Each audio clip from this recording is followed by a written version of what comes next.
Yo, this is the Hobby Shop Podcast. I'm Philip. I'm here with Don. and we are talking about Cartoon Network.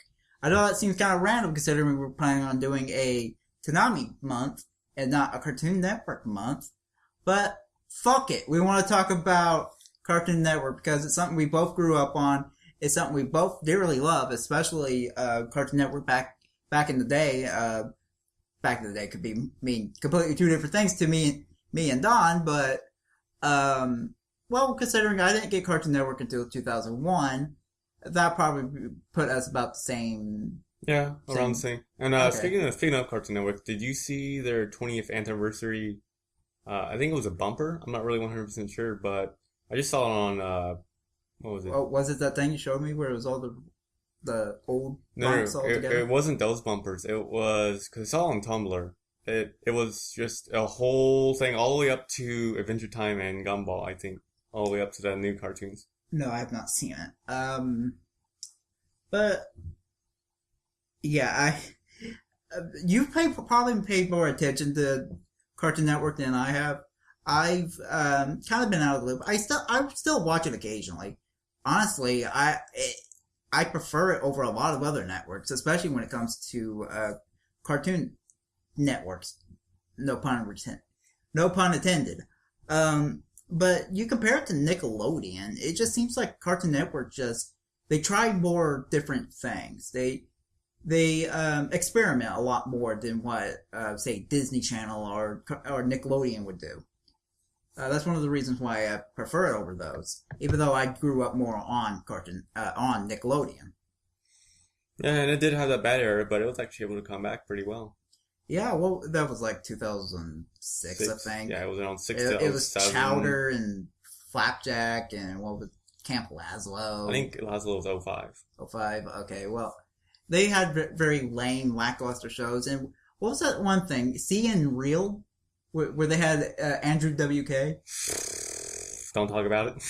Okay. That whatever. was I think the lowest. It was a low point, huh? Yeah, because I remember that's when people were just like, "Is this even a Cartoon Network anymore?" Yeah. I remember when the logo changed. When it went from just Cartoon Network with the checkerboard to CN. I thought it was it was Cartoon Network, then it went CN, and I think it's still the same logo. Is it? I don't think so. I haven't looked at the bottom right. Now keep in mind, new logo is not hideous. It's not fucking sweet feed bad. Sci-Fi Channel for those who don't know.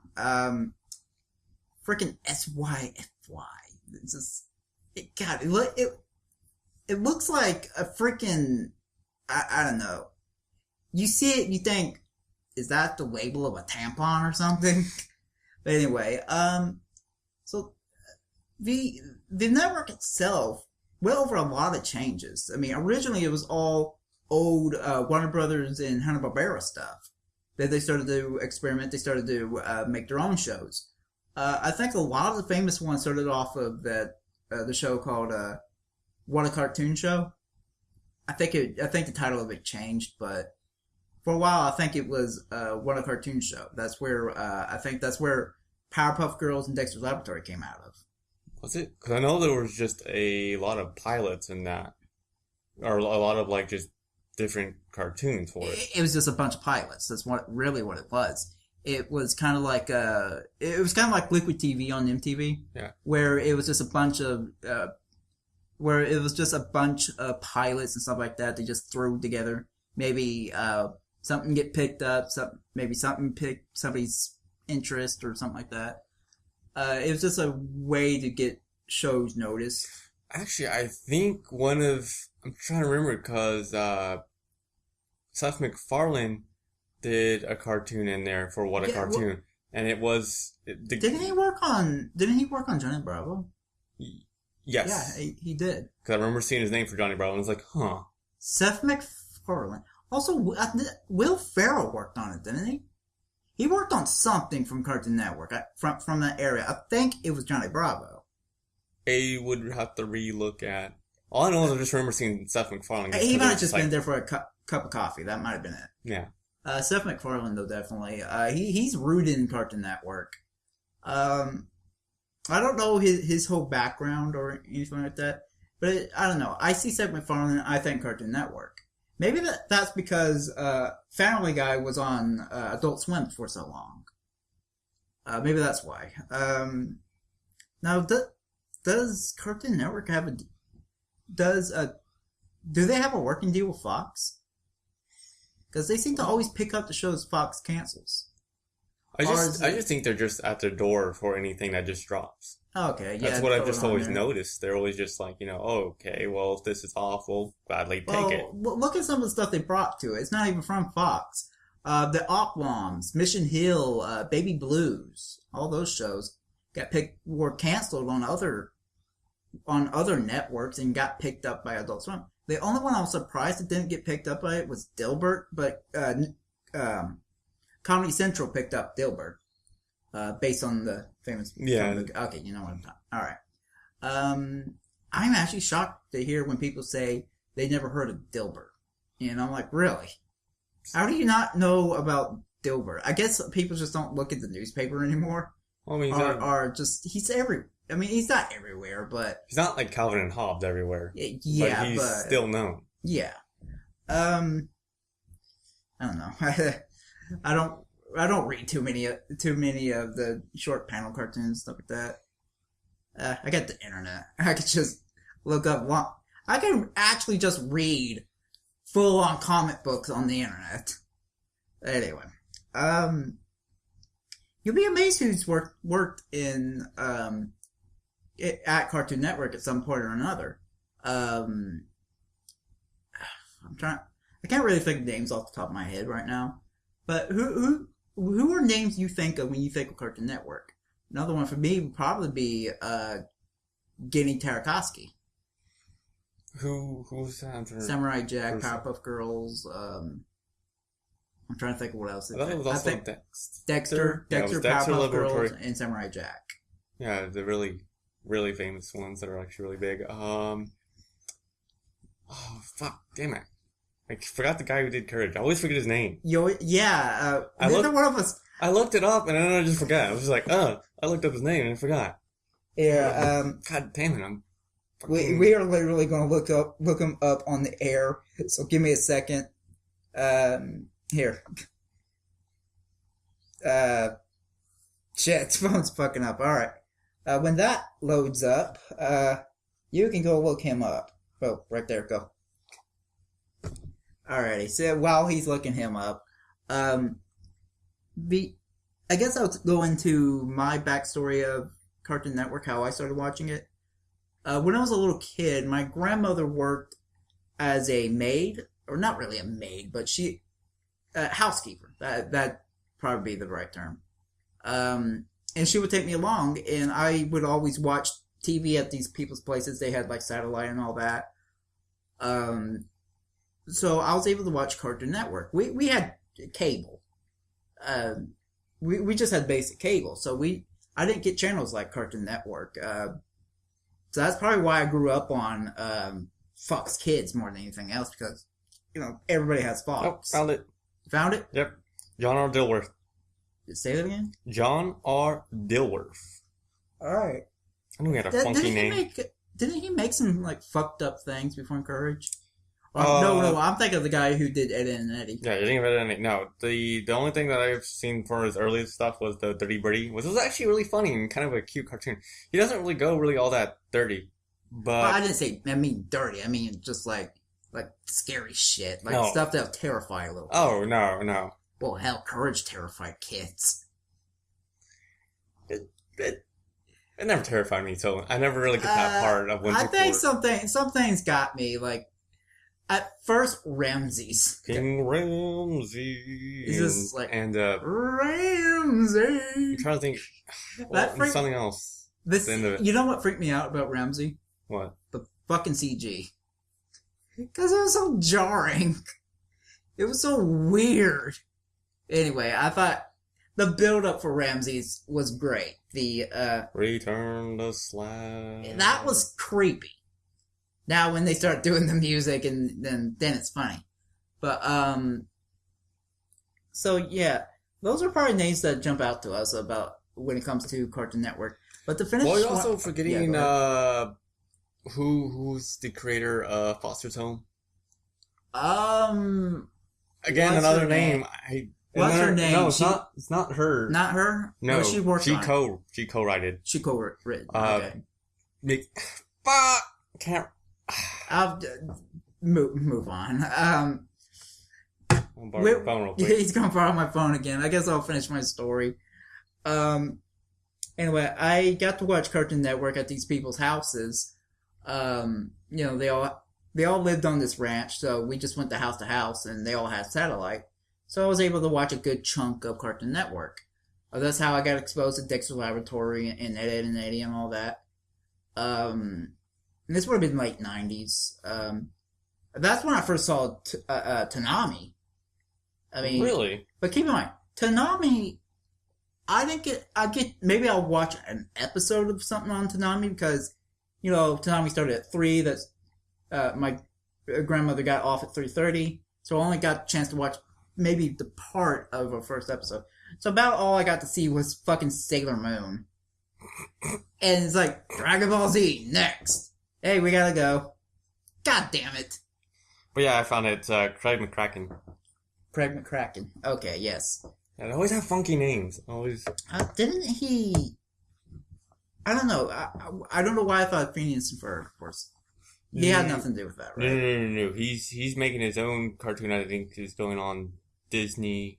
I don't know what it was called, but all I know is he is working on another cartoon.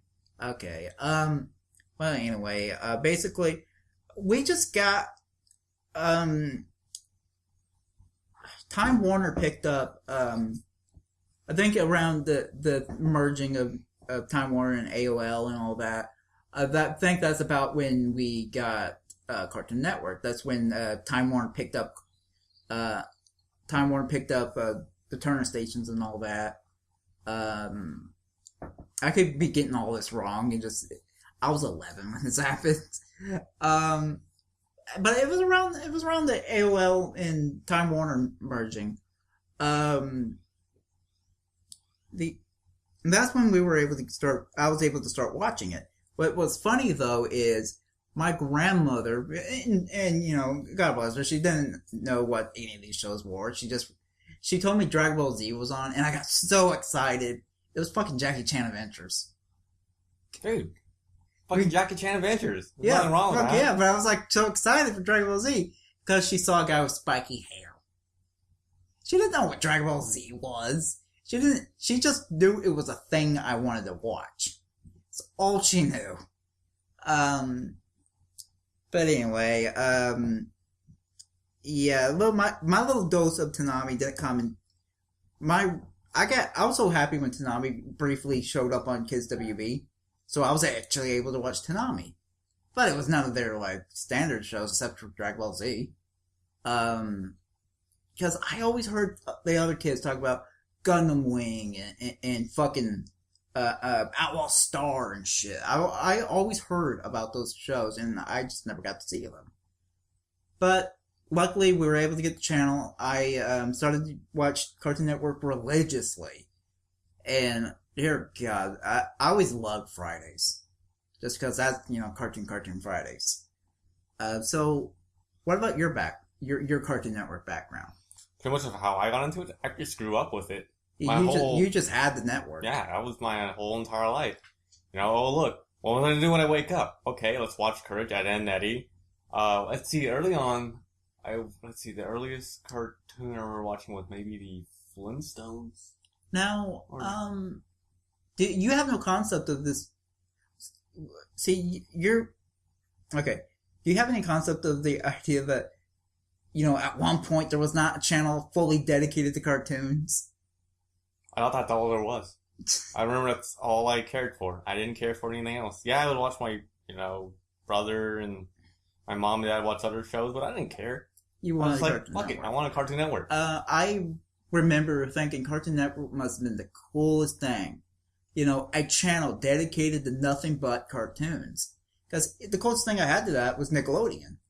Nickelodeon, though, still did Nick at Night and stuff like that, so they still showed, live action shows. But I was so excited when I finally got Cartoon Network because it's like, oh, a channel nothing but cartoons, 24/7 cartoons, and dear God, was it glorious when I first found it. But anyway, Now, here's an argument that I always hear a lot. What was your favorite era, and do you think the new era will ever be as good as the old? Always hear this a lot. all right. Well, obviously, I'm nostalgic for a lot of the original cartoons. Your Dexter's Laboratory and stuff like that. Honestly, 2001, I think, was the greatest year for Cartoon Network. See, what all aired around that time? Well, all the original cartoons were still on the air. You still had Dexter's Laboratory, Powerpuff Girls, and it was before the reimagining. Well, not the reimagining, but the redesign. Yeah, when it went to Flash. No, it didn't go to Flash. I'm talking about the first redesign they did, where the heads were even bigger, the limbs were even smaller. A lot of characters went through various character designs. It wasn't as drastic as like Batman the Animated Series. It wasn't that drastic, but the lines got thinner and the animation, I don't want to say it got worse, but it didn't seem as polished as the original run of the show was. I think that happened around season 3, I think. Anyway, you had all the the original cartoons, Johnny Bravo and all that. You had new shows coming out, like I think Time Squad was coming out, and this would have been 2001, I think. I know Time Squad. Robot Jones and stuff like that. Yeah, Robot Jones didn't last very long. This was also when Toonami was, I think, 3 hours. 3 hours of Toonami. You had Toonami on Saturday mornings. You had Toonami at midnight. They were showing Dragon Ball Z, Dragon Ball. I think I want to say Zoids might have been on, but I'm not sure. This might have been right before Zoids. I think that's when Zoids came on. I think during that time. It's very hard for me to remember, but it just seemed like just so many of their best shows were on at the time. Toonami was kicking all kinds of ass at the time. This is right before this was before an Adult Swim, so you didn't have the adult block yet. Although Midnight Run, they would show like I think uncut episodes of Dragon Ball Z. I think, could be wrong. I know Evangelion got one time on Toonami. That was during Big Giant Robot Week. Okay. And it was a very heavily censored version. Same thing with Big O. I remember they were showing old Gigantor cartoons. But anyway, yeah, Giant Robot Week was another thing they did in that year. Another thing was it was the year before, in 2000, they killed off the original Tom. It was the game, yeah, where they did the little mini game. 2001, I think that's when you first saw Tom voiced by Steve Bloom. Which that is the Tom most people remember. Nobody remembers the little white one. The first one where he was like voiced by the ocean dub of the voice. He was voiced by the ocean dub version of Krillin. The original voice not the original voice, but he was the voice of Krillin in the ocean dub of Dragon Ball Z. And that was the original Tom voice. I'm sorry, people. I had to kind of like that all kind of just came in my head all at once, and my mouth just couldn't keep up. So I got it all fucking bundled and shit. So sorry if any of that was confusing to hear. Trust me, I'm working on it. But I'm trying to think what else happened in 2001. That's pretty much the gist. You had all the older shows that were still on. You had some new shows coming in. You had Toonami kicking all kinds of ass. You had like Dragon Ball Z, I think Zoids, G Gundam. The only show that was kind of the only show that was to bad was Hamtaro. That was the only like There was one other, I just can't think of it. God, I'll have to relook at the whole entire block to remember all the cartoons of that time. Yeah, it's really hard to remember. But compared to today, I don't know. The shows they have on are perfectly fine. Adventure Time regular show are actually damn good. Gumball's not that bad. Uncle Grandpa surprised me. It's random and stupid, but it's oddly entertaining. Basically, it's crack for little kids. It's kind of like, I don't want to say it's Ren and Stimpy because there is restraint. Ren and Stimpy, there was no fucking restraint. So it's just a cartoon. No morals, no... It's just stupid shit being thrown at you constantly. And it's fun. I guess it's nothing to write home about. It's, obviously it's not as good as the other shows. I mean, Steven's Universe, dear God, it's actually really fucking good. Still need to watch it.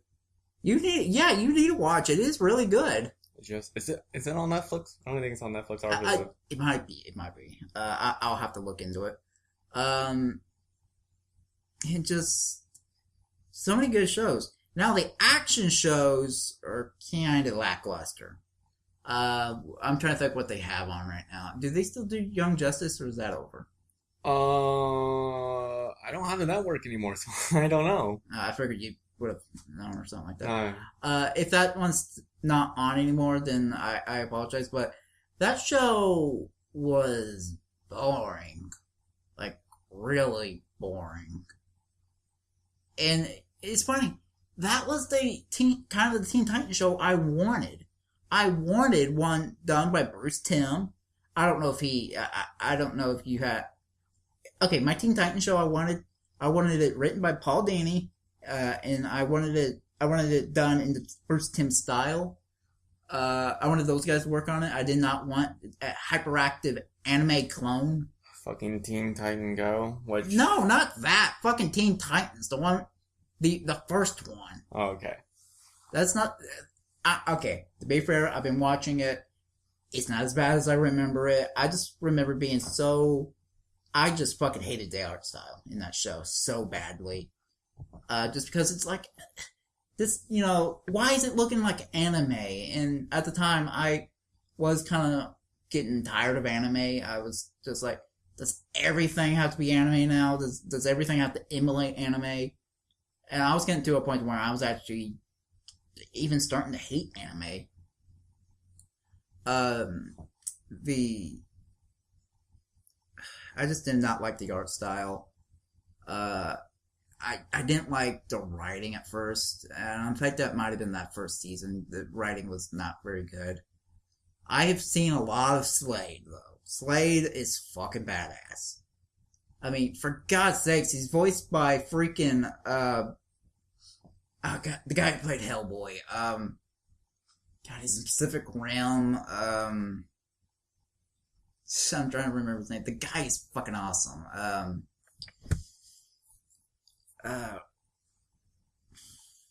His name is the tip of my tongue. It's at the tip of my tongue.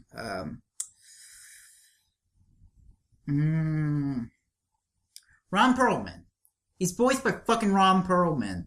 I hate when I can't remember his name.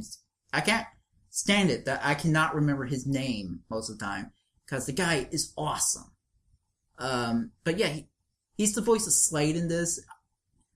I guess I got used to trying to call him Slade. It's fucking Deathstroke. I know you can't say Deathstroke in a kid's show, but still. It still works fine. Slade sounds kind of... It sounds kind of sinister and all that, so it works. And plus, the character is named Slade. His name is Slade Wilson. So it makes sense. Although, I remember a lot of people make a big hoopla over this character. And this is before I rewatched it, so I was like, fuck Teen Titans, it fucking sucks. That's how I looked at the show at the time. People were talking about Slade, and there was like, oh, maybe he's Batman. It's just funny just to think that it wasn't even close, and the hardcore fans knew exactly who this was. Even when I think they recreated the Judas Contract, which was I could be thinking of the wrong story. Where it's the Terra story, or Tora or Terra. I think it's Terra. Terra. It was her story, which in the comics is way different. I've seen all the Terra episodes from Teen Titans. So, I think you always stated how you felt about it. Yeah, the ending was depressing. If I really was a big fan of the show and I actually really cared, I would be pissed if that was for that being a season finale. For all we, well, not we, but for all they knew, the show could have just ended right there. And it's just such a polarizing episode. And yes, I watched it after I watched all the other Terra episodes. People told me what episodes to watch in order, so I went through all that. This is it's kind of heartbreaking, actually. Because you feel bad for Beast Boy. It just, Also, Tara Strong is Raven, come on. It's fucking Tara Strong. That's probably my favorite character. I tend to go with, I try not to go with the dark characters and stuff like that.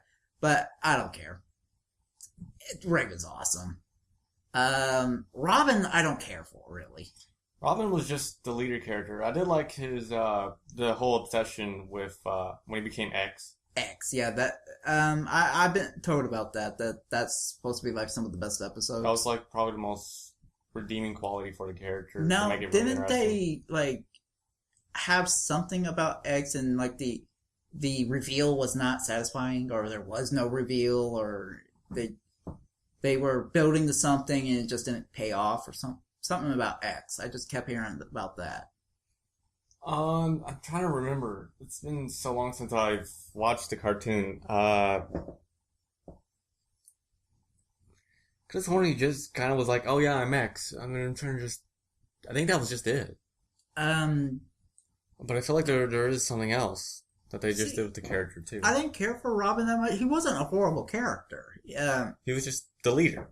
Well, the thing is, usually I gravitate. I'm just going to be critical of myself. Usually, especially when I was a kid, I gravitated to the leader character. Because who's my favorite Power Ranger? Jason. Who's my favorite Ninja Turtle? Leonardo. That's kind of how I went. Since I'm an adult, I kind of can see when a character doesn't have a whole lot to them. Robin has... No, I don't know. Which Robin is this? Is it Dick Grayson or Tim Drake? Because it's me trying to connect it to the Bruce Timm series, the Bruce Timm Batman. Because Tim Drake was the last Robin in Batman the Animated Series. But they show a background shot of a circus, and that makes me think it's Dick Grayson. And plus, people told me there's a episode where one of the characters goes to the future and he's Nightwing. Yeah, that was Starfire. Starfire goes to the future. Okay. So I'm thinking it is Dick Grayson. I always assumed it was Tim Drake because he looked a lot younger and all that. But it's the fucking anime style. I can't tell how old anybody's supposed to be in that goddamn show. I do like Cyborg. I do like how they did Cyborg. Those were other episodes I was told to watch. I watched those and they're really good. A little generic, but they were well done. The Cyborg pushing to the limits. That was one, but I was trying to remember the real good one I was thinking of was when he, oh god, what was that evil organization? Hive, the Hive. Bee themed. The Hive, I think is what it's called. Is it? It's basically a school where all the supervillains go, or something like that. That was just an organization of just the... But there was some kind of school there. That's what I saw in that episode. I guess. I thought there was a cafeteria. There was freaking... It was a high school, basically. Okay, I thought it was just an organization that they just taught. And you remember the leader of it? he was like got obsessed with Cyborg, like because he can control people's minds except for Cyborg's. He couldn't control Cyborg's mind, and he got like obsessed with it. Because there's another episode where I think he's leading his own team of Titans, Teen Titans West, which is actually a thing. Which actually is a thing from the comic books. I'm not very knowledgeable on the Titans. I read Titans, but no, I read the new Titans. I read the new Titans, so I didn't really. I don't know a whole lot about the Titans, because the Titans I remember were not the team that you see in the show. I don't even know if they were ever the team in the comics. That combination. Usually there was like more people at it. I think they limited it down to 5 characters, so they only really had to focus on 5 characters instead of like 7 or 8 or how many people were in the Titans. There's so many different people who was in the Titans, so many different squadrons of the Titans. I thought they added a few characters near the end. I think one of the last episodes they had like all the time. There was more. I watched Erod's honest review of Teen Titans. That's how I'm familiar with some of these episodes. But anyway, going back to what I was talking about, it was a great episode just because the one where he infiltrates the hive, like. He's wearing like a device that makes him look different, makes him look normal. And it's like, I thought it was cool because he never really, I don't think he got to go to high school. Because of the accident. No, he was in high school when the accident happened. He never got to graduate. And he felt normal. He felt like everybody else. And I was like, damn, that's actually kind of sweet. Just that episode. Of course, it's action packed and all that shit, and it's just a nice little moment where Cyborg gets to be normal, and you're like, that's really nice. And I don't know, there's just some subtle things I noticed in the Cyborg episodes I really like. Then there's not so subtle ones where he goes like he's eating everything. Like he got the virus. Things. That was a fucking shit episode. Oh, look, he got a virus, and he just... Another shit episode somebody sent me was something about tofu. Beast Boys episode, yes, he goes for a moped, and... That was fucking stupid. Evil, brainwashing tofu. It's just like... Okay, I see the potential where that could have been really funny, and there is some things that did make me laugh, but it's just like, the fuck is this? This was the crazy shit I hated from Teen Titans originally. Because I saw, the episode I saw that just swore me off of it was something about Mad Mod, I think was his name. He was an old character from the 60s that they decided to throw into this show. He's a British dude. Oh, where it goes into the whole different art style. Yeah, where it's all about him, where he rules. I was like, is this fucking Teen Titans? Fuck this show. Now that I've actually gotten to watch a good chunk of it, yeah, not fuck this show. This show, it's not the Teen Titans I wanted, but at least it was admirable. At least you can point out and say, hey, this episode is really good. This episode is really interesting. Young Justice is not fucking interesting. It's boring, melodramatic, and you don't give a damn about any of the characters.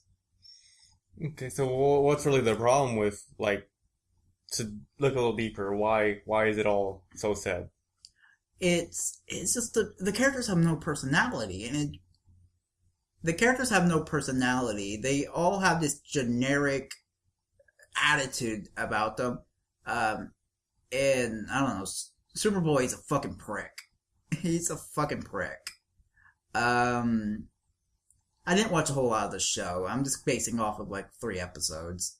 So, yeah, I'm that asshole who got mad at a show in 3 episodes and quit watching. Well, usually that's as much as I give. I mean, a 3 episode length is... 5 episodes usually my limit.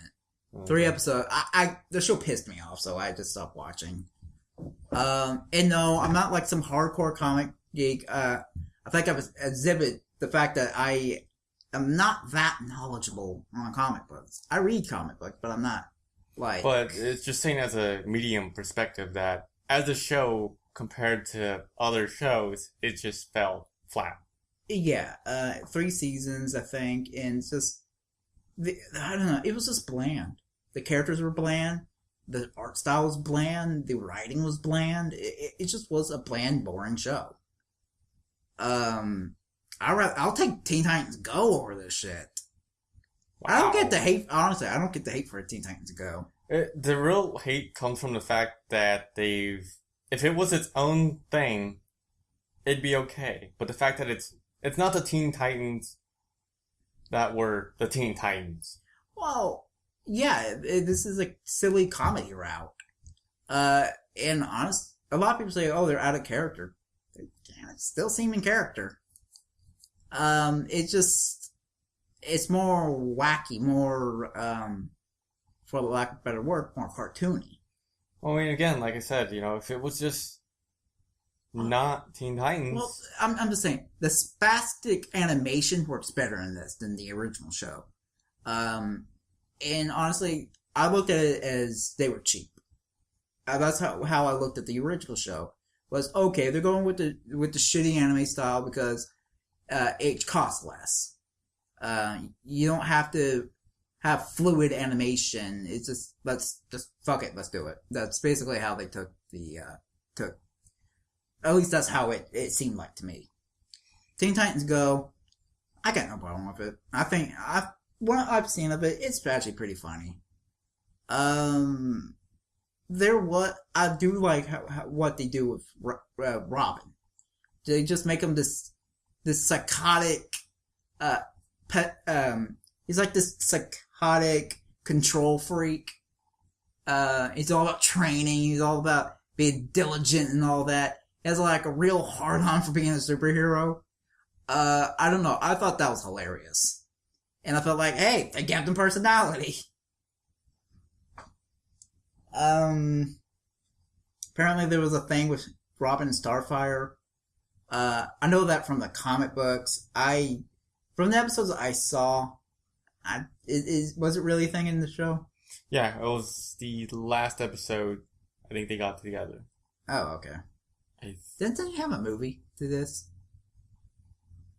I don't remember a movie. I know I would have heard of a movie, but no, I did not hear it. No, it wasn't a theatrical movie. It was on TV. It was a made-for-TV movie. I think they showed it on Toonami at one point. They go to Tokyo. That's all I heard. I really need to rewatch this series to really come to that conclusion. But I don't think it was. It might have just been like a 2-parter, maybe. Okay. Well, okay. I have not watched a whole lot of Starfire episodes. I haven't really gotten anybody telling me, "Oh, you need to watch this episode. You need to watch this episode." So, yeah. Young Justice, though, like I said, I think what I said fits. I'll watch Teen Titans Go before I'll watch Young Justice. Another action show I just thought fell off the face of the fucking planet was Ben 10. It just sucks now. Is it just something that's been on for too long and it's just like, stop? Well, or is it just the original show? The original show that was just plain old Ben 10 was great. It was a nice little cartoon. It had its great moments. It had its, had some emotional moments. Nothing like outright tear-jerking or anything like that. But just, it was well written. The characters were likable and relatable. And it just had this real sense of, adventure in, Ben trying to do the right thing, but he's still a kid. He actually comes off like a kid. He's selfish at times. He doesn't think his plans out. He just does things. And really, it's just a coming of age story that I feel like was really done well. Then you have the second version of it. Ben 10 Alien Force or something like that. Yeah. And where they took the slight anime look of the original show, but the original show was more lively. There was more it was not like completely fluid animation, but it felt like they put time and effort into the animation. They put time and effort in the art style of it. Ben 10 Alien Force, an Alien Squad, or whatever it's called. It looks like Totally Spies. It reminds me of Totally Spies a little bit. But what about the writing? The writing is shit. The characters. I think CR said it best. There's a clip where there's a scene where Kevin 11 from the original show, who was actually a bad guy in the original show, he sighs, and Gwen, Ben's cousin, she said she gets annoyed by this. She's like, "You always do that, like I disappoint you," or something like that. And what CR said is, Gwen Tennyson doesn't know what a sigh is. You know who knows what a sigh is? Gwen Tennyson! The original version of Gwen. Yeah, that's pretty much it. The characters are just chopped down to being generic action show characters. They have no personality. It's just bland writing with bland characters. I always think that's always weird when things, go on to Keep in mind, they were trying to go like for more of an older audience. Apparently, going for an older audience means make the show more boring. That's kind of disappointing. I mean, they did the same thing with X-Men. X-Men Evolution. I like X-Men Evolution. It had good moments, but the characters were generic. It was just your typical generic. Oh, by the way, another show that vaguely looks anime-ish. I'll give that show credit for this. Scott McNeil is Wolverine. Come on. It's fucking Piccolo. Come on. As Peter once said, come on. Come on. Anyway, it's just, the other incarnations of Ben 10, I just feel like were just kind of generic and just I think that's really weird. Like the first is always well written, but I'm guessing when it starts to get bigger, I think people usually tend to get lazier. Oh, by the way, another thing about them making the show more for an older audience, this is when toys were coming out of the woodwork. The most juvenile toys and stuff like that. The stuff that a 4-year-old would play with. I just find it funny that the more mature show is pushing out all that crap. Where you got the feeling that the original show was not just made to sell toys. A lot of effort and thought went into the show. This, like I said, I think it's just something that they're just like. I just thought of another one, The Batman. Now that one was not, that was going the other direction. It was going for a younger audience, but vaguely anime, generic characters, lame writing. I should stress this. I'm saying that the show's lame, not lazy. Just making that clear. So, like, just boring? It's just boring. It's just really boring. You just don't care about anything that's happening. And here's the thing. I say that as an adult, but I try to watch these shows open-mindedly and try to look at them in the perspective of a kid.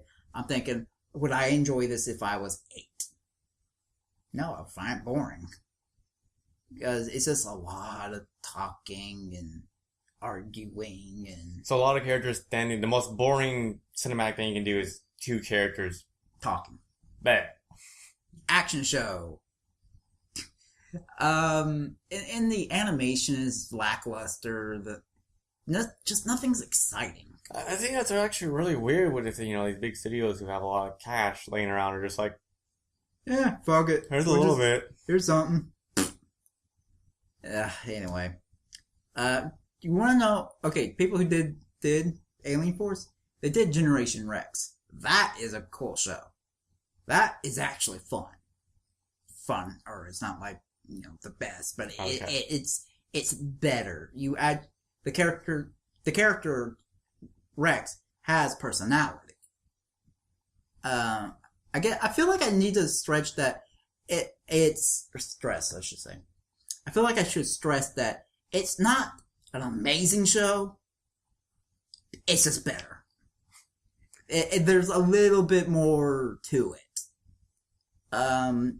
It's just the action shows are just not as lackluster. Yeah, it's the other shows, like for the quote kiddie shows, that's where they're putting all their effort. They don't care about action shows anymore. Well, the thing with kiddie shows is that they usually target all audience. Well, they can hit everyone. I just said kiddie shows. Just I don't know, lack of a better word. It's just they're putting way more effort in things like Adventure Time and regular show and Steven's Universe and stuff like that. Or Steven Universe, I should say. They're putting way more effort into that stuff, which used not to be the case. They used to, I don't know, they had a lot of strong action shows. Even ones that were not Toonami shows. Look at Samurai Jack, for instance. That was an action show, but it was also it was artistic based. Everything. Yeah. That's what really made it unique. Samurai Jack was everything. At one part, it could be serious, and next episode, it's silly. Yeah. Him chasing a white rabbit. The white rabbit. Or you watched that episode. So fucking good. Might as well go from there. Our favorite shows. Samurai Jack's high up there. It's definitely really up there. I mean, which is oddly enough, the character itself doesn't really have, or even say a whole lot, especially during the whole series. Well, there are moments where he talks, but it's like very, very little. Yeah. I knew one person who never watched Samurai Jack, never even heard of it. This is when Samurai Jack was first starting to really come out. This is when the Samurai Jack was first coming out. I think we were still in season 1. A friend of mine, he saw a clip of it. He's like, "Why is Professor Plutonium running around in a post-apocalyptic world with a samurai sword? Tell me he does not look like Professor Plutonium." A bit. He does. A bit. No, there's a theory that Samurai Jack takes place after the apocalypse of Townsville. I actually liked that one. That was actually kind of funny. Unless people legit think that. I think they just used his base model, and then we're just like, it was a good model. Let's just do it like that. Well, they were going for artistic simplicity, which this is not, and it's not out of laziness. It's not out of. It could have been budget restraints, but I don't even know if it was budget restraints because they blew a lot. That's one of the reasons why I got canceled, because it was expensive. Well, the thing though is they went with an artistic style that would be money efficient. Another one was it just made things pop out a lot more. It was the characters look cartoony, and in the background just is really surreal. They're almost painted backgrounds. Sometimes they're simplistic, sometimes they're very plain, but I think a lot of times it's to serve a purpose. Like whenever they show Aku in his layer or whatever it is. It's just a layer of fire. And it's all steel fire. None of it's moving. But if you notice, Aku really pops out. The black against the red, different orange. tones of reds, and orange. It really pops out. Aku, a really interesting design. Did you ever see the prequel movie they did? Oh no, I didn't. It was really it showed like how Aku was created and all that. I don't remember a whole lot of things. Also, was it? I thought it was just an episode. No, it was an hour long. It was an hour long special. It was an hour long. I said movie, but it really was a special. Okay, yeah, because I remember he was just this thing darkness and space, and then I guess gods were going after him. I don't remember. Some things were going after him. I remember, though, how he came... I think it was out of a tree. Well, he got imprisoned. He got imprisoned in a... Was it? I swear it was something in a tree, really. I guess it was a tree or his statue. It was a tree. It was a tree. Yeah. Kind of going back to, like, Norse mythology there a little bit. I don't know. The way he was born was creepy and well animated. I gotta give it credit for that. I love Aku's design. It's very simplistic. Hey, he's the ultimate evil. What should ultimate evil look like? Solid black. So, yeah. But I do love the little bit of, Chinese influence with his, he kind of has like a Chinese dog look. Have you ever seen like Chinese dog statues? Whatever they're called, but yeah. You know what I'm talking about. They have like the curled back teeth and the lips and. Well, I mean, it works just really well, especially like when he turned around, a really slow turn and that cracking sound. It was just like, oh well, that's actually quite intimidating. That's kind of creepy. Although that, by the way, that comes back later in the show, kind of for comedic effect. I gotta give Aku credit. He is a pretty funny villain at times. I mean, that's just what's so nice. But, okay, one person actually said he was blackface. Because of the lips. God. Seriously, though. He looks more dog-faced. But by the way, I love it when his eyes and his mouth just kind of like come together. Like, they get real close together, especially when he's like, has a frown or he's like scheming or something. I love his facial animations. And one thing, I gotta give him props for this design. Who would have thought freaking flaming eyebrows? It's simplistic but effective. Very effective. Well, I wasn't even gonna say it's effective. I'm just saying it grabbed your attention. Dude with flaming eyebrows. One of my favorite episodes, and we might as well go into this. One of my favorite episodes is when him and Jack fight one-on-one. No powers, no sword. I have it fucking recorded on my TV. He got his ass kicked. Aku got his ass whooped. But I love his look. When he comes in the human form is just like... With the freaking ponytail thing and the... Oh god, it was hilarious. The beard.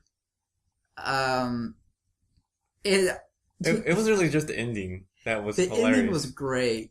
And I got your sword. It's like, I knew you would cheat, so, wait. I knew you knew, something like that. Yeah, the whole long term. Yeah. So I hit the sword, like, right beneath me. Right here. Oh, crap. Right here. It's this one. I still think the best part for Aku is when he was sick. Yeah, and that was that was a beautiful episode. Actually, both lighthearted and kind of dark at the same time. Yeah, but yeah, the whole "I will not fight you" and he just flies off. One thing I gotta say though is Mako, the voice actor for Aku. I might have mispronounced his name, but I think it's Mako. It might be Mako. I can't. Fuck it. I know him as Mako, so I'm just gonna call him Mako. The dude was a great voice actor. I mean, the fucking laugh, the iconic laugh.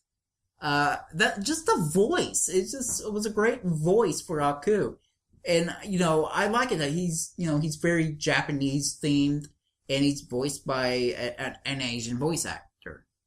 I know he's a legitimate actor. I'm just saying having the voice of someone who's actually Asian and believable in his role, it really helped the character. I don't think the character would have been as entertaining if it wasn't for Mako.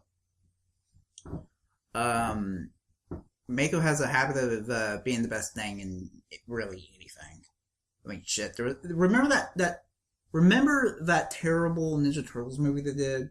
It was all computer animated. No, I didn't see that. Okay, well, he was Splinter in that, and he actually did a really good job. Some people didn't like the voice, Nostalgia Critic, but he was the best part of that movie. Anyway, Um, God, I remember the opening to the show, like almost every word. Actually, what's kind of hilarious is, as much as I'm not with, the name being in the title, it actually was very effective. What are they saying in that intro? I was like, what would Jack, back to the Jack, back to the past. What Jack? Yeah. And it just repeats that. Over and over again, but it works. It was, again, simplistic, but yet effective. Oh, one thing, I just remember the long time ago in the distant land, I, Aku, the shape-shifting Lord of Darkness, or something like that. I don't know, it was like Master. Sure. Shape-shifting Master of Darkness. Or it's evil or darkness, I can't remember. But yeah, I just remember that. I'll always remember that opening. Well, I mean, it was just so... It was good. Goofy. I mean, yeah, it was good, but it was just like... It clicked. It's like... Yeah, you're like, I want to know what's going on here. The first episode is very wonky. I love the first episode. I love the first episode too. The animation, though, was kind of wonky. But then again, it was the first episode. They really didn't have it established. Later on, it got better. For no words. It got cleaner. Like, for as little to no words, it was a very strong episode. Remember the episode with the blind, the blind archers? Yeah. Like, they had they had, like, super hearing, so nobody was able to get close to them. Yeah, they destroyed a whole army, basically. Yeah. There was talk in this episode, but that last bit where, Jack blindfolds himself, he's listening to everything around him, like water dripping and just... Yeah, I just really like the way they painted the scenery with that. Yeah, it was just how they demonstrated sound. Like black background, and I think this is this episode. The black background, and they just showed like the water dripping, and then it fill in the rest of the scene with because they begin to fade in. Yeah, that's the episode. It's so good, and I had an art teacher who was kind of like a stickler against animation because she thought, oh, cartoons. Okay, she didn't do that, but you know what I mean. She was like, oh, cartoons, no. But I wanted to show her that episode so good. So much. That episode is so good. I just wanted to show her that so much. That's what's just really... I think that's what really makes Samurai Jack honestly really solid is it's epic fight scene. It's really epic fight scene. Like the one with Shinobi or the dark... Oh! The light. The ninja where Jack dresses up in white. And that was a fantastic fight. Like... That was beautifully done. That's what's really amazing about Samurai Jack. Even, I can even compare it to anime because it's very effective cinematography-wise, and it's very creative. It has the most memorable fight scenes I've ever seen. And one I personally liked was the little demon thing with the flaming head. Imago? Imago! Why, yes. Something like that. Oh, that was a good episode with he just keeps bringing back enemy after enemy after enemy. I don't even remember how it ends. Jack pretty much just grabs an essence, goes into him, and then just frees the essence. Frees all the other essence, and just leaves him like a quivering husk on the ground. Great episode, though. I wish I could remember more. The arena was also a really good one. I like that one. I've seen it I've seen that episode a million times. No, I'm not saying I've seen that particular. I'm just saying I've seen a million shows do this episode. It's basically Beyond Thunderdome. Or no, I might have to see Thunderdome again. But I think that's what the episode was actually kind of called. That might have been. I have not seen Beyond Thunderdome in years, so I might have to watch it again. But I've seen so many shows do the tournament not tournament episode, do the death battle episodes. I've seen this a million times, and Samurai Jack really didn't bring anything new to it. I don't think they really did anything creative with it, and I feel like it's one of the worst episodes. What about the Scotsman?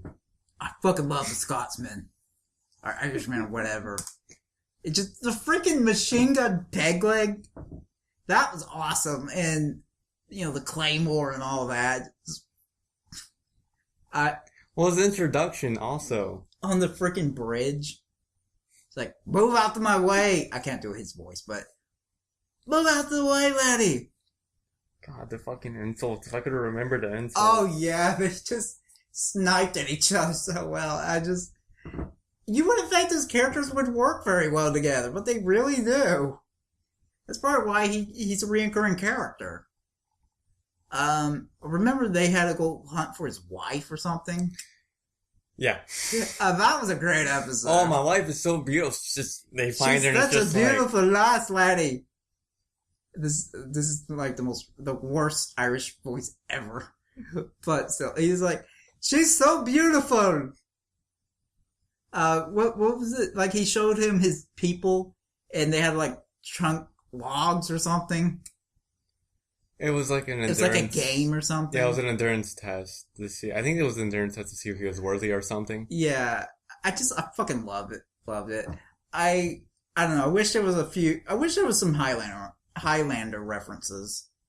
There might have been, for all I know. But I mean, for all I remember. But I kept looking for like those whenever those episodes come on. I grew up on Highlander.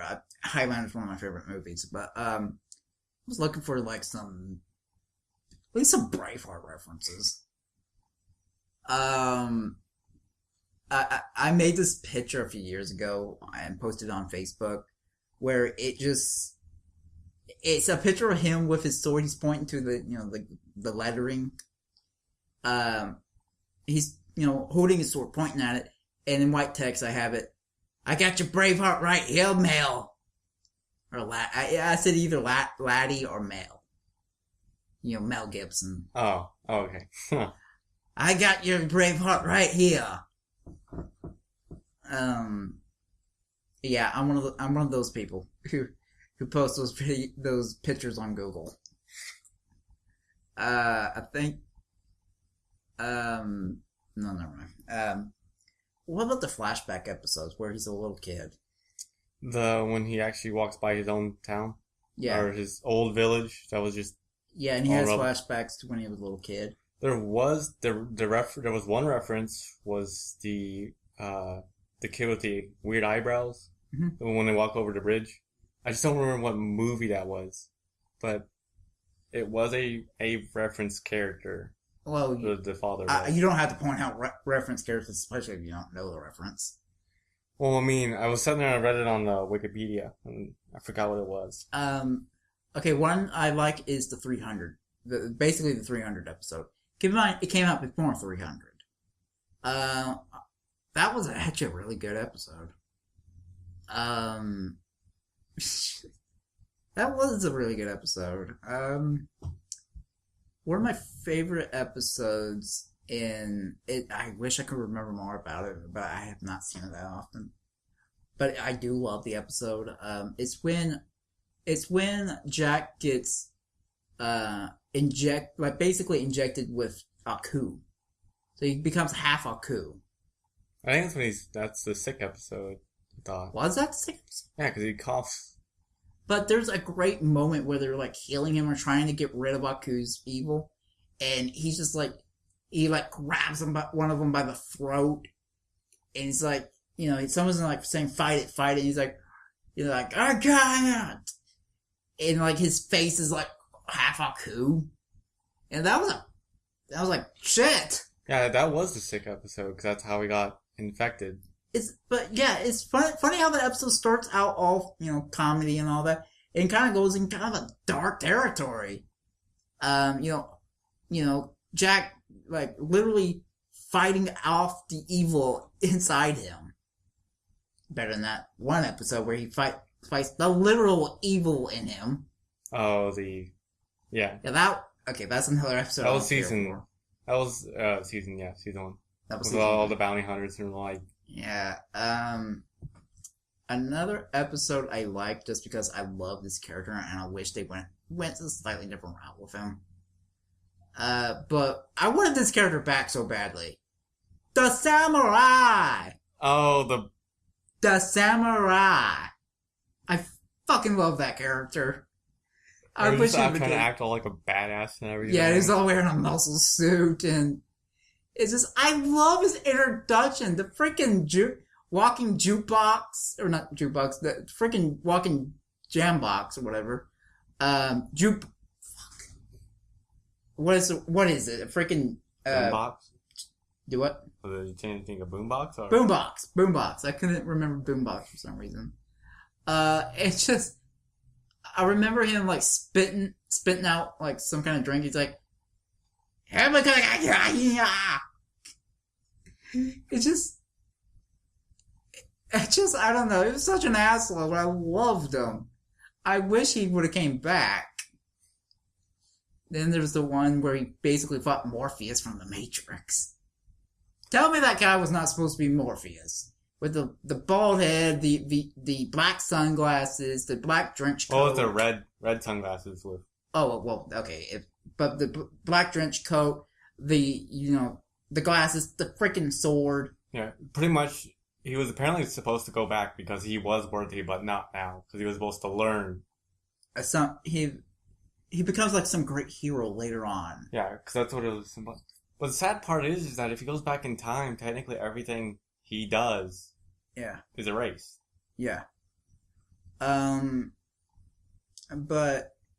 oh god, every time he gets like close to getting to go home, you're like, damn! Because you really want him to get home. You really want him to either slay Aku or go home. Yeah, the mountain episode. Oh god, that's such a good episode. Yeah. I'm trying to remember the introduction. Yeah, because you're just fighting the... What are those little beetle bots called anything? Or are they just bots? I like called like RQ minions. I liked RQ's minions, the beetle bots. Or, you know what? How about big bad beetle boards? Huh? Beetle boards? No. Huh? But I mean, for the first episode of how they were actually able to get away with, the oil as being blood. Oh god, there's an episode where he's like gone mad and he's just slashing them to pieces, and there was like one trying to run away, and he's like turned around. He turns back and looks at him with like he's covered in oil and just looks like he's just freaking oil hungry.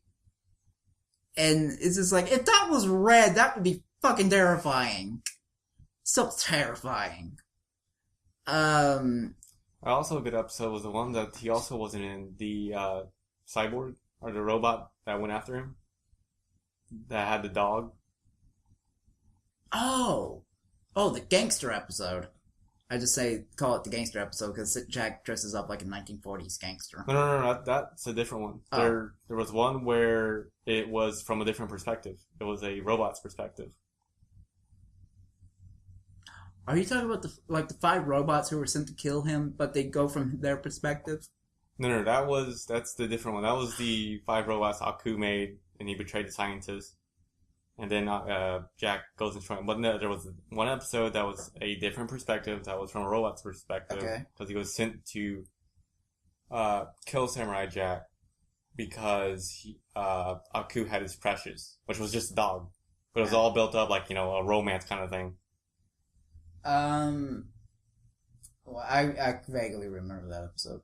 The one I was talking about, though, is pretty much the same thing. They're all waiting for Samurai Jack in the snow, and that one, again, a beautiful fight scene. And all the build up too, and they just lose like that. It's like, oh, well, they got. But you're like, you almost felt bad for them because you're like, because they really make you kind of care about these spots. But another one, just because it was just fun to watch, was him up against the seven assassin bots that Aku sent after him. One had like a sword, one had like machine gun hands. They looked like just little hay boxes. Yeah, the baskets. The baskets. And that was the one I was talking about. That.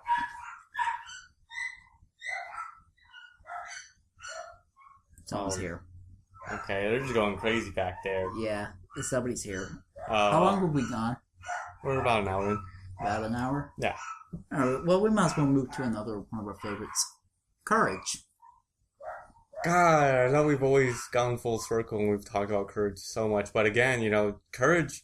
I think what really makes these shows really stick out is they have everything. Yeah, basically every form of animation is showcased in that show. But I mean, story-wise, it can be, you think of The Mask. Oh, it kind of starts off.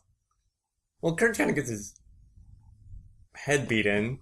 Constantly. So I was like, that's not really a humorous route. You kind of just feel really bad for Courage because it starts off with him literally just getting the shit kicked out of him. And it's just kind of like, why is it?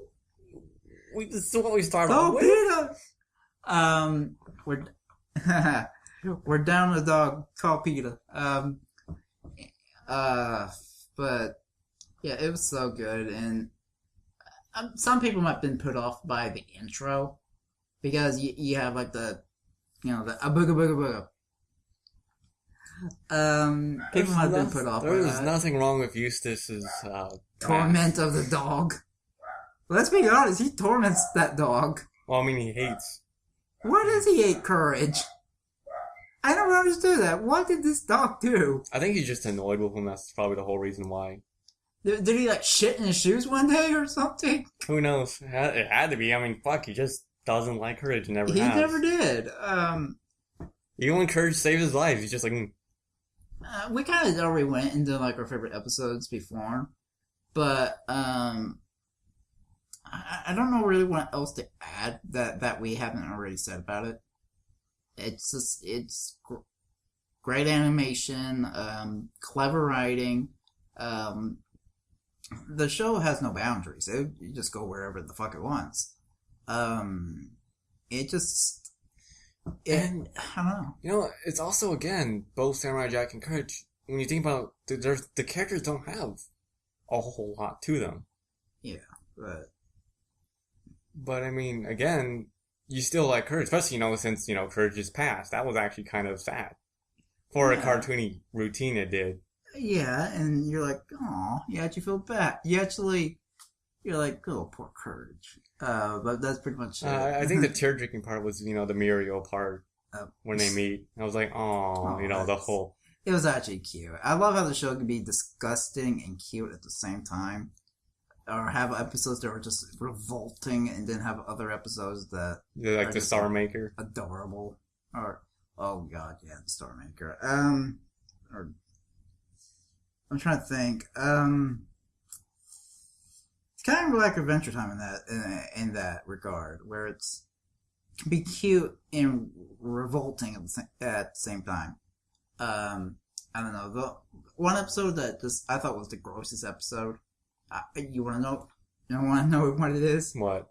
It's just because of what? It's just because of my own kind of, I don't want to say phobias, but the giant cockroach. That's my worst nightmare, by the way.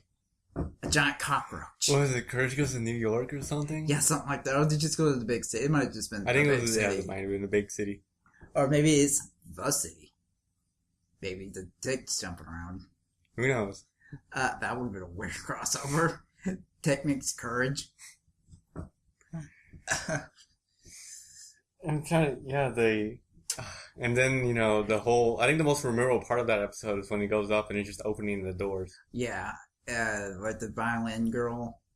Which reminded me of something out of Gumby. Actually, you know what it reminded me of? That scene in Pee-wee's Big Adventure. Large Marge. That's what it reminds me of. Where it goes all claymation. No, I think the most memorable part for me was the briefs versus boxers part. Oh, God. Race! Boxers! Yeah, Mario whistling. Another one of my favorite episodes, and we've talked about this before, but I just want to say it again, is the demonic mattress. And I think just because I was amazed by it last time, I want to hear you do it again. What was the incantation? Fuck. Oh. You don't remember? I was like amazed last time. I know, but that's because it clicked. I have Shinpan something in the roo. Hold up. Well, we'll just speak of the episode, which I'm pretty sure. Yeah, the demonic mattress. Muriel needs a new mattress to get. Does it just like fall off or something, or do they buy it? They buy it because I remember the carriage comes in. And, it's the rats. Are they rats? Yeah, some like giant rats. Yeah, and 2 giant rats that you bring it up there. It is an Exorcist parody. Which, can you believe that a kids show does an Exorcist parody? But it was hilarious, though. It was hilarious, but my favorite part of it, and it made me jump, to be honest. But it made me jump and laugh at the same time. Yeah, I think you know what I'm talking about. Where, he's like, come closer, courage. Oh yeah, it's just, where Courage is at the door and he goes, courage. Courage. And he comes in, he's just like, yeah. It has some tea. No, he's like, Courage, would you like a cup of tea? And just, pulls over to, pulls off the blanket and there's a tray of tea. It's just like, when I first saw that, I jumped out. I literally jumped out on my seat. Because it did get me because of the build-up. But I'm like, it was hilarious. Okay, I think I remember the incantation. Howdy do, hubble blue, kick him in a dishpan, roo roo roo. But I think that was just Courage's. Roo roo roo. Probably, but that... I think there was still, I think I'm missing a few parts of it. Yeah, we'll have to find that on YouTube. It's a great episode. I still say there's some fucked up episodes. You just fucked up if you're a little kid, but... Oh, Cats? Cats. The first one. What about the one where that... Oh, is that the episode where there's a... where the cat just beats the shit out of Courage the entire episode? Oh, that was The Mask. That was The Mask.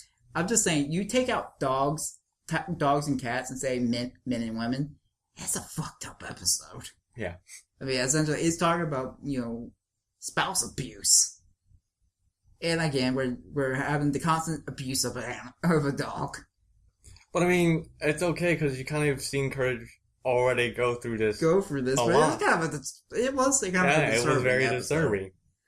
Especially if you don't watch Courage and you just watch The Mask. This episode, it's just like first. What? What the fuck is this? I still loved all the Evil Chicken episodes. Yes, I think there was 3 of them. From the pilot. From the pilot to when he comes back and he takes Eustace's head when he's the roasted chicken. That one where he takes Eustace's head. That leaves on probably the most terrifying and kind of funny scene ever. He's like, Muriel's like, oh, where's my slipper? Oh, Eustace has it. And it's just his body with the creepy music. That was terrifying. And I really liked the return of the son, Evil Chicken's son. Oh, yeah. That one was good. Was it 3-headed or something? Yeah, it was a 3-headed chicken. And then Tower of Zealot was really good. I like the what is it? I said squash last time. No, they were eggplants. Eggplants. The eggplant episode. Do what great eggplant does. It was a stupid episode, but I loved it. Roll around on the ground. Woo! Something like that. That was a stupid episode. But I mean, even then... the were-gopher. Where's this going to keep going? This is probably going to be the rest of the episode. I think the most just memorable part of that episode is just when he gets Courage's suit and he's just... the sound effects, the cue sound effects, it's perfect. Another one I like is... I'm trying to remember some other ones. Of course, there's the Hunchback episode. That's a great one. Something about a bank. Is it the bank robbery, either with LeQuack, or there's the one where the robber... There's LeQuack. Okay, where Eustace and Muriel rob a bank. That's LeQuack. LeQuack? Because he brainwashes him. Okay. Gotta be slippery, gotta be wet. Wet, slippery. I forgot what Muriel was saying. That's the one I remember is slippery, gotta be wet, something like that. wet, slippery. What about the one where the guy's like obsessed with bombs and they have to play hangman? Like the word was boom or something like that. Who? I can't remember that one. I don't remember a whole lot. I just remember that. Yeah, because they're playing hangman. I was trying to think. Was he tied up? I know. But anyway, some other episodes. There's There's Fred, but I mean everybody knows Fred. Fred. God, Clockwork Orange parody. Okay, it really was a Clockwork Orange parody, but there was like a kind of it had a little bit of a Clockwork kind of vibe to it. Trying to think of, was there ever a zombie episode? The movie maker one, the two. Oh yeah. I mean, it's not really a zombie episode, but it was. But I'm just saying, yeah, that counts. Well, let's write the movie. What about the freaking when the windmill stopped? Oh, the Guardians, or not Guardians, but that was a scary episode. That was a scary episode. Just the build up to it, just Courage looking it up. I guess I still think the zombie one was kind of creepy too. Yeah, I really liked Mega Muriel, the one where the computer takes over Muriel. Yeah, just for a second, I just want to go back to that episode with the zombie. When they bring his partner back to life, that is fucking terrifying. What did they? It's like, it is a body literally pulling itself out of the ground, and it's like screaming and shit, and that is terrifying. I still think like the most interesting yet also terrifying thing was the Harvest Moon one, because the face. I don't remember that one. The one where it's the white face, where it's just floating there. Oh God, yes. And they're just in the storage room. It's like he's got to grow something because he's a farmer. Yeah, that was a weird episode. What about the hair one? I didn't really care one with Eustace's mom. Those were kind of the weak episodes. Oh no, not that one. I mean I think Eustace's mom was in this one. But where they go to this hair factory or something, where Courage is like trying to save Muriel, he's like running on hair. Yeah, there's that one, and there's one where Eustace tries to grow hair, but if he gets mad, it goes away. Well, no, they blow stuff up. Oh yeah, if he gets mad, he'll like explode. Yeah. But I still think my favorite one was. What about the one with the play, with the marionettes? Oh, you know what the episode I'm talking about with the. Yeah, the one with the alligator. Wow, was he an alligator? Yeah, he was an alligator voiced by Jim Cummings. Okay, yeah, where he just would make people into puppets for his play. That had a creepy ending with just the thought that Muriel and Eustace are now puppets, and Courage is trying to make everything seem normal. It was kind of sad because it's like, oh, you're like. I mean, it's the same with the paper one also. Yeah. Or was no? The paper ones became their own living things, didn't they? Something like that. There's a lot of episodes that I don't really remember. There's some stupid episodes I remember. I remember the goose one, the goose god. That was still funny though. I mean, yeah, it was stupid. The thing with the car, he falls in love with the car. Yeah, I guess. But still, I would have to say my favorite episode is. I know it's one where to go. Wait, wasn't the joke that everybody thought he was wanting Muriel, but really he just wanted the truck? No, he wanted Muriel. Okay, don't stop it. Don't stop it. Don't stop it. Don't stop it. Don't stop it. Don't stop it. Don't stop it. Don't stop it. Don't stop it.